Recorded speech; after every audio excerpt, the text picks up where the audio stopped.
നമ്മുടെ ഈ എക്സ്റ്റേണൽ വേൾഡിൽ നമുക്ക് ഇപ്പം ഒരെണ്ണം എന്തെങ്കിലും നേടണമെങ്കിലും നമുക്കത് എക്സിക്യൂട്ടീവ് ചെയ്യാം. പക്ഷേ അത് ചെയ്യാനായിട്ട് കുറച്ച് ആൾക്കാർ വേണ്ടതായിട്ടുണ്ട്. ഒറ്റയ്ക്ക് എക്സിക്യൂട്ടീവ് ചെയ്യാം, ചെയ്യേണ്ടതുണ്ട്. പക്ഷേ ഇതുപോലെ തന്നെയാണ് ഈ സൂക്ഷ്മതലത്തിലും ശരിക്കും നേരത്തെ ഉള്ള ചർച്ചകൾ പറയുന്നുണ്ട്, ശരീരം വിട്ടുള്ള യാത്ര ചെയ്യുമ്പോഴത്തേക്ക് അവിടെയും പ്രൊട്ടക്ഷന് കുറേ ഫോഴ്സസിൻ്റെ ആണ്. അപ്പം യഥാർത്ഥത്തിൽ അപ്പം ഈ ഭൗതിക ലോകത്തും സൂക്ഷ്മ ലോകത്തും ഒരാൾക്ക് ഒറ്റയ്ക്കൊന്നും ചെയ്യാൻ കഴിവില്ല എന്നുള്ള ഒരിത് വരുന്നുണ്ട്. പക്ഷേ ഈയൊരു തിരിച്ചറിവ് ഈ മിക്ക സ്വതസിദ്ധമായിട്ട് ആൾക്കാർക്ക് ഉള്ളൊരു നേച്ചർ എന്ന് പറയുമ്പോൾ ഈ കൂട്ടത്തിൽ കൂടുക എന്ന് പറയുന്ന നേച്ചറുണ്ട്. അപ്പോൾ ഇതുകൂടെ കേൾക്കുമ്പോഴത്തേക്ക് ഒരു ആവേശമായിരിക്കും, അതാണ് ആണ്ടാ ഇപ്പോൾ കൂടുതൽ.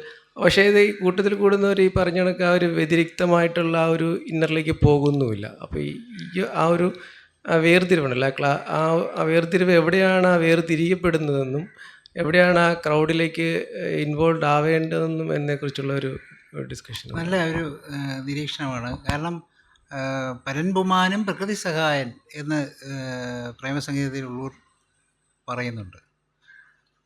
പരമേശ്വരൻ പോലും പ്രകൃതിയോട് സഹായത്തോടു കൂടി മാത്രമാണ് ഈ പ്രപഞ്ചം ഘടന ചെയ്യുന്നത് എന്നാണ് പറയുന്നത്.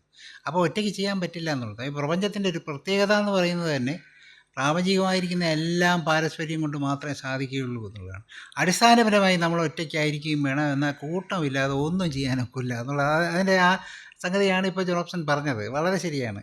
സൂക്ഷ്മമായിരിക്കുന്ന തലത്തിൽ പോലും ഒന്നും നടക്കില്ല എന്നുള്ളതാണ്. സൂക്ഷ്മമായിരിക്കുന്ന ശരീരം അഭൗതികമായിരിക്കുന്ന ഭൗതികേതരമായിരിക്കുന്ന ഒരു യാത്രയ്ക്ക് പോലും സത്യത്തിൽ പറഞ്ഞാൽ സ്വന്തമായിട്ടൊന്നും ചെയ്യാനൊക്കില്ല. അത് സഹായിക്കാനോ നിയന്ത്രിക്കാനോ അല്ലെങ്കിൽ നമ്മളെ കറക്റ്റായിട്ട് ഗൈഡ് ചെയ്യാനോ ആളില്ലെങ്കിൽ അത് നടക്കില്ല. നമ്മുടെ കഴിവ് മാത്രം വെച്ചുകൊണ്ട് നടക്കില്ല എന്നുള്ളതാണ്. അപ്പോൾ ഒരിക്കലും അവരെന്നെ മറക്കാൻ പറ്റാത്തൊരു സാഹചര്യമാണ് പ്രപഞ്ചത്തെ ഉണ്ടാക്കി വെച്ചിരിക്കുന്നത്. വളരെ ശരിയാണ്. പക്ഷേ എന്നാൽ റോബ്സൺ ചോദിച്ച പോലെ ആ വളരെ നേർത്ത ഒരു വേർതിരിവാണ് അവിടെ വരുന്നത്. എവിടെയാണ് വൈയക്തികമായിരിക്കുന്ന കഴിവിലേക്ക് വരേണ്ടത്, എവിടെയാണ് കൂട്ടായ്മയിൽ നിൽക്കേണ്ടത് എന്ന് പറയുന്നത് വലിയൊരു പ്രശ്നം തന്നെയാണ്. നമ്മൾ വൈയക്തികമായിട്ട് നിൽക്കാനില്ല, സഹായത്തെ പറ്റുള്ളൂ എന്ന് പറയുമ്പോൾ ഇദ്ദേഹം നേരത്തെ ഇപ്പം ചോദിച്ചതുപോലെ നമ്മൾ ആ കൂട്ടത്തിനകത്ത് പെട്ട് അതിനകത്ത് ഒരാളായിട്ടങ്ങ് മാറിക്കോളും. ഒറ്റയ്ക്കാണ് നിൽക്കാൻ എന്ന് പറയുകയാണെങ്കിൽ എന്നാൽ വീണ്ടും ഒറ്റയ്ക്ക് വേറെ ആരുമായിട്ട് സഹായിക്കാൻ പറ്റും. ഞാൻ പക്ഷേ ഈ അടുത്ത കാലത്തൊരു ഇതിനെ സംബന്ധിക്കുന്ന ഒരു ചോദ്യം കഴിഞ്ഞ ഇവിടെ തന്നെയാണോ എന്നെനിക്ക് സംശയമുണ്ട്. ആ ഉത്തരം പറഞ്ഞിരുന്നു എന്നാണ് എൻ്റെ ഓർമ്മ. ഞാനത് ഞങ്ങളെ അത്തരത്തിൽ ഗുരു നിർദ്ദേശിച്ചിരുന്ന കാര്യവുമൊക്കെ ഞാൻ സൂചിപ്പിച്ചിട്ടുണ്ട് എന്നാണ് എൻ്റെ ഓർമ്മ. അപ്പോൾ ഇത് തികച്ചും വ്യക്തിപരമായൊരു ജാഗ്രത കൊണ്ട് മാത്രമേ ഈ അതിർവരമ്പ് നമുക്ക് മെയിൻറ്റെയിൻ ചെയ്യാനൊക്കുള്ളൂ. നമ്മൾ കൂട്ടത്തിൽ നിൽക്കുകയും എന്നാൽ നമ്മൾ ഒറ്റയ്ക്കായിരിക്കുകയും ചെയ്യുന്നു. ഒറ്റയ്ക്കാണെങ്കിലും കൂട്ടം അസഹ്യമാവുന്നില്ല. ഞാനതാണ് നേരത്തെ സാറ് ചോദിച്ചപ്പോൾ പറഞ്ഞത്. ഇൻവിസിബിളാണ് എന്ന് പറയുന്നത് സമൂഹത്തോടുള്ള ഒരു നിരാസം കൊണ്ടല്ല, സമൂഹത്തെ നിരസിക്കുന്നതുകൊണ്ടല്ല, മറിച്ച് സ്വന്തം എനർജി കൺസർവ് ചെയ്യാൻ വേണ്ടി നിർത്തുന്നു എന്നുള്ളതാണ്. അതുകൊണ്ട് ഇവിടെ ഈ സമൂഹത്തെ നിരസിക്കാം എന്നുള്ള താല്പര്യത്തോടു കൂടി ഒരിക്കലും പ്രവർത്തിക്കരുത്. നമുക്ക് കുറച്ചൊക്കെ ബോധം ഉണ്ടായി കഴിയുമ്പോൾ, കുറച്ച് വിവരം വെച്ച് കഴിയുമ്പോൾ നമുക്ക് തോന്നും നമുക്ക് ബാക്കിയുള്ളവരെക്കാളിലൊക്കെ നമ്മൾ ഉയർന്നു കഴിഞ്ഞു ഏതാണ്ട്. ഇത് ആൾക്കാർക്കൊന്നും ഒരു വലിയ വിവരമൊന്നുമില്ല, അവരൊക്കെ ഇങ്ങനെയൊക്കെ നിന്നുള്ളൂ. പിന്നെ നമ്മളൊരാൾക്ക് ഒരു സാധകൻ എന്തെങ്കിലും അപകടം പറ്റി അല്ലെങ്കിൽ സാധകൻ എന്തെങ്കിലും ഒരു വീഴ്ച പറ്റി അവരൊരു സാധക സംഘത്തിൽ നിന്ന് വീണുപോയി എന്ന് പറയുമ്പോൾ തന്നെ നമുക്ക് പറയാം എത്രയേ ഉള്ളൂ, നമുക്കതല്ലെങ്കിൽ അറിയാമായിരുന്നു, ഇവനൊക്കെ ഇത്രയേ ഉള്ളൂ എന്നൊരു കമൻറ്റും കൂടെ പറയും. പറയണ കേട്ടതൊന്നും അവൻ്റെ മോളിൽ നിൽക്കുകയാണ്, ഇവൻ ചുമ്മാ അടിക്കുന്നതാണ്, കുറയ്ക്കണതിനെന്ന് വിചാരിച്ച് ധൈര്യമായിട്ട് പറയുന്നതാണ്. അപ്പം അത്തരത്തിലൊരു കമൻറ്റിന് പോലും ഒരു സാധ്യതയില്ല. കാരണം അവന് പറ്റിയ വീഴ്ച എന്ന് വേണോ നമുക്ക് പറ്റാം.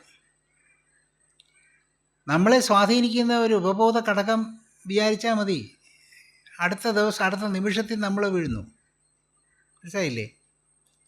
എനിക്ക് അറിയാവുന്നൊരു കാര്യമാണ്. വളരെ ഇതുപോലുള്ള കാര്യങ്ങളിലൊക്കെ വളരെ വാചാലനാകുന്ന ഒരു സുഹൃത്തുണ്ട്. ഈ ചെറിയൊരു കാര്യത്തിന് അദ്ദേഹം വളരെയധികം കലുഷിതനാവുകയും സംസാരിക്കുകയും ഒക്കെ ചെയ്ത് ഒരു ഭയങ്കര വാക്തർക്കത്തിലേക്ക് പോയി, ഒരു കാര്യമില്ലാതെ. അവസാനം കുറച്ച് കഴിഞ്ഞപ്പോൾ വന്ന് പറയുന്നത്, ഇത് ഞാൻ എന്തിനും ഇത്രയും കിടന്ന് ബഹളം ഉണ്ടാക്കിയത് ഞാൻ തന്നെ അയ്യെന്നായിപ്പോയി. ഞാൻ പറഞ്ഞു ഇത്രയേ ഉള്ളൂ, മനുഷ്യന് ഇത്രയേ ഉള്ളൂ. മനസ്സിലായില്ലേ? ഈ ഭാഗ്യത്തിന് ഈ പറഞ്ഞ ബാധോപദ്രവം കുറച്ചു നേരമേ നിന്നുള്ളൂ. അത് നിത്യമായിരുന്നെങ്കിൽ എന്തായിരുന്നതിൻ്റെ സ്ഥിതി എന്ന് ആലോചിച്ച് വേണം. അപ്പോൾ ഇത്രയേ ഉള്ളൂ. അപ്പോൾ അതുകൊണ്ട് വ്യക്തിപരമായി തീരുമാനിക്കാനുള്ള വൈയക്തികത നിലനിർത്തുന്നതിന് വേണ്ടി നമ്മൾ ജാഗ്രത, ഏറ്റവും പ്രധാനമായിട്ട് ജാഗ്രത. നാം നമ്മുടെ ശരീരത്തിനകത്ത് ഞാൻ ഇരിക്കുകയാണ് എന്നുള്ള ശാരീരികമായിട്ടുള്ള ഒരു അവബോധം ഉണ്ടാക്കി വയ്ക്കുക എന്നുള്ളതാണ്. ഇപ്പം വേദാന്തികൾ പറയാറില്ലേ, ശരീരബോധം വെടിയണം എന്ന് പറയാറില്ലേ.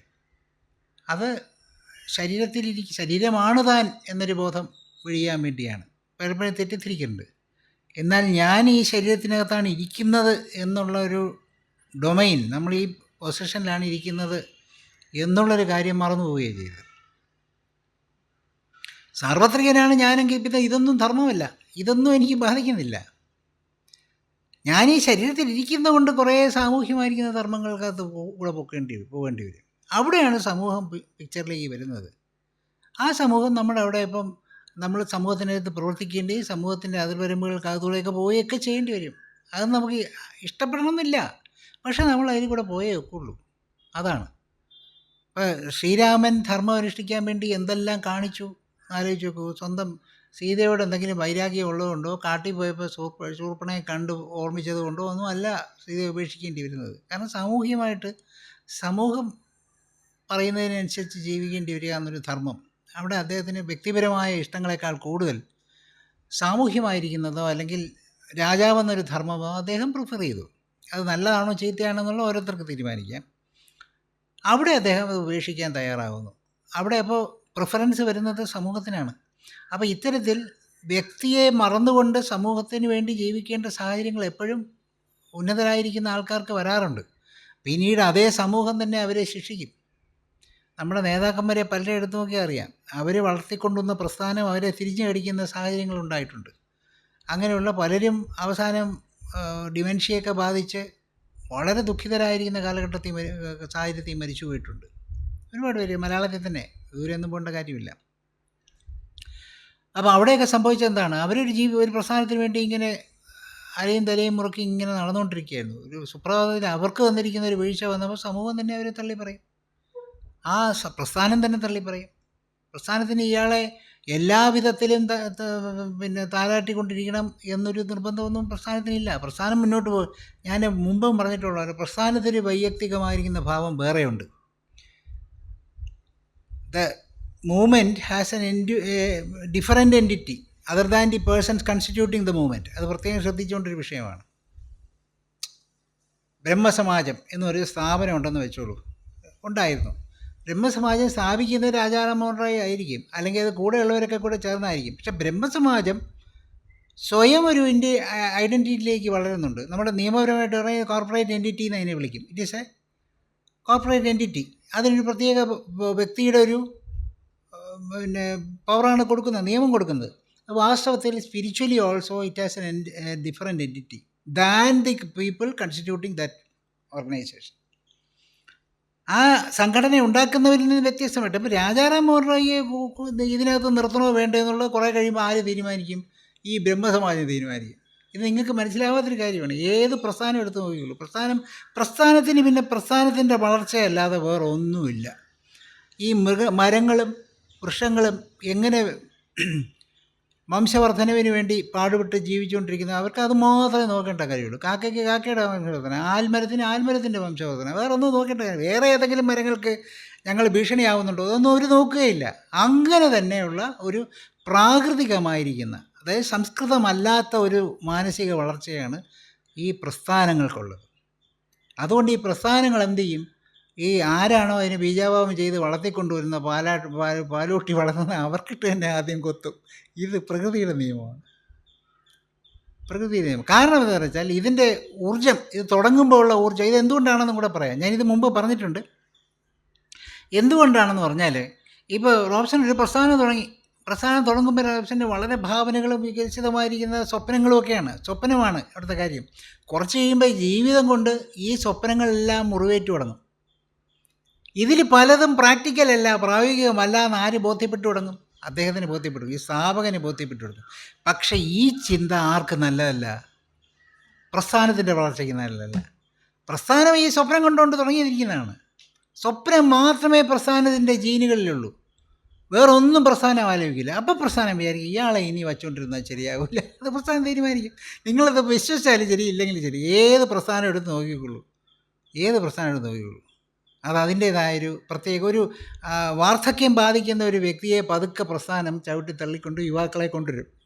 കാരണം ഈ പുതിയ പുതിയ ഐഡിയകൾ വരട്ടെ, ഞാൻ ഒന്നുകൂടെ വളർന്നോട്ടെ എന്നാണ് പ്രസ്ഥാനം തീരുമാനിക്കുന്നത്. ഇത് സ്ഥാപനങ്ങളായിരുന്നാലും പ്രസ്ഥാനങ്ങളായിരുന്നു, ഇതൊക്കെ മനുഷ്യൻ കൺസ്റ്റിറ്റ്യൂട്ട് ചെയ്യുന്ന മനുഷ്യൻ്റെ മാനസിക ദാനം കൊണ്ടുണ്ടാകുന്ന എല്ലാ സൃഷ്ടികൾക്കും അതിൻ്റേതായൊരു പുതിയ ജീവനുണ്ടാകും. ദേവതകൾ ഉണ്ടാക്കുന്നത് പോലെ നമ്മൾ ദേവതകളെ ഇങ്ങനെ തന്നെ ഉണ്ടാക്കുന്നത്. നമ്മൾ തന്നെ സങ്കല്പിച്ച് നമുക്ക് തന്നെ ദേവതകളുണ്ടാക്കി, നമ്മൾ തന്നെ ചില പാരാമീറ്ററൊക്കെ ഉണ്ടാക്കി അവർക്ക് കയ്യിൽ വാളോ പിച്ചാത്തിയോ വെട്ടുകത്തിയോ ഒക്കെ കൊടുത്ത് നമ്മളങ്ങ് രൂപപ്പെടുത്തുകയാണ്. പണ്ടൊരു നെയിൽ കട്ടർ പല വിധത്തിൽ ഇങ്ങനെ ഊരി ഊരി എടുക്കുമ്പോൾ ഒരുപാട് സാധനങ്ങളുള്ള നെയിൽ കട്ടറിൻ്റെ പരസ്യം ഉണ്ടായിരുന്നു. ദുർഗയുടെ പരസ്യമായിരുന്നു അതിനകത്ത്. ദുർഗ പലതും വെച്ചുകൊണ്ടിരിക്കുന്നില്ലേ, ഇങ്ങനെ ഇരിക്കുന്നതിൻ്റെ പരസ്യം, ഇത് തന്നെ ഈ സാധനം എന്ന് പറഞ്ഞിട്ട് നല്ലൊരു പരസ്യമായിരുന്നു. അധികം പോയില്ല. ഇനി അതിനെതിരെ ആരെങ്കിലും വെള്ളം ഉണ്ടാക്കിയെന്ന് എനിക്ക് അറിഞ്ഞൂടാ. ആ സാധനത്തിനകത്ത് അതിങ്ങനെ തിരിച്ച് പിരിക്കുമ്പോഴത്തേക്ക് അതിനകത്ത് പിന്നെ ഓപ്പണറുണ്ട്, വിരൽ വെക്കുന്നതാണ്, അതുണ്ട്, ഇതുണ്ട്, പിച്ചാത്തി, ഇത് ഇങ്ങനെ ഒരുപാട് സാധനങ്ങൾ അതിനകത്തുണ്ട്. അകത്ത് ഒളിഞ്ഞ നെയിൽ കട്ടറുമുണ്ട് എന്ന് പറഞ്ഞതുപോലെയാണ് ഈ സംഗതി. അപ്പോൾ ഇത്തരം സാധ്യതകളൊക്കെ നമ്മൾ രൂപപ്പെടുത്തിയിരിക്കുന്നതാണ്, നമ്മുടെ സങ്കല്പങ്ങളാണ്. നമ്മുടെ സങ്കല്പങ്ങൾ എങ്ങനെയാണോ ബലവത്തായി നമ്മളെ തന്നെ ശിക്ഷിക്കാൻ വേണ്ടി തയ്യാറായി നിൽക്കുന്നത്, അതുപോലെ പ്രസ്ഥാനവും വരുന്നത്. ഞാനിപ്പോൾ പറഞ്ഞൊന്നും വേറൊന്നുമല്ല. അപ്പോൾ ആ പ്രസ്ഥാനം പോലും നമ്മൾക്കെതിരെ പ്രവർത്തിക്കുന്നതായിട്ട്. അപ്പോൾ ഈ സാമൂഹ്യമായ പ്രവർത്തനങ്ങളിലെല്ലാം തന്നെ നമ്മൾ വളരെ ഈ ഗോൾഡൻ റൂൾ ഫോളോ ചെയ്യേണ്ടതായിട്ട് വരും. നമ്മൾ വളരെ ശ്രദ്ധിച്ചുകൊള്ളുക. നമ്മളൊരിക്കലും അതിൻ്റെ വളർച്ചയെ മുരടിപ്പിക്കുന്ന ചിന്തകളിലോട്ട് പോലും പോകാൻ പറ്റില്ല എന്നുള്ളതാണ്. ഈ ചിന്ത എവിടെ സെൻസ് ചെയ്യും? ഒരു പ്രസ്ഥാനം ഉണ്ടാക്കിയിട്ട് ഇവിടെ ഇനിയിപ്പോൾ ആരും കയറണ്ട, ഇനിയിപ്പോൾ നടക്കേണ്ട കാര്യമില്ല എന്ന് പൂട്ടിയിടാം എന്ന് മനസ്സിൽ വിചാരിച്ചാൽ മതി. പ്രസ്ഥാനം എന്ത് ചെയ്യും? ചവിട്ടി എടുത്ത് വെളിയിലാക്കിയിരിക്കും. എപ്പോൾ ആക്കിയെന്ന് ചോദിച്ചാൽ മതി. അത്രയ്ക്ക് സെൻസിറ്റീവായിട്ടുള്ള ഒരു സംഗതിയാണ് ഈ പ്രസ്ഥാനങ്ങൾ എന്ന് പറയുന്നത്. കാരണം നമ്മളെ മനസ്സുമായിട്ടാണ് അതിന് ബന്ധം.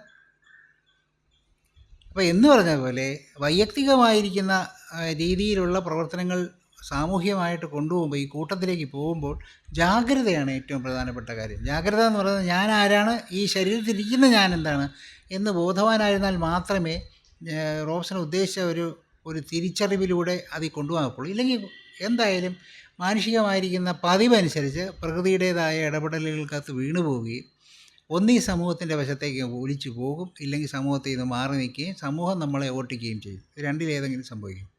അപ്പോൾ അതിനും നേരത്തെ പറഞ്ഞ പോലെ ഉത്തരം എന്ന് പറയുന്നത് ബോധവാനാവുക.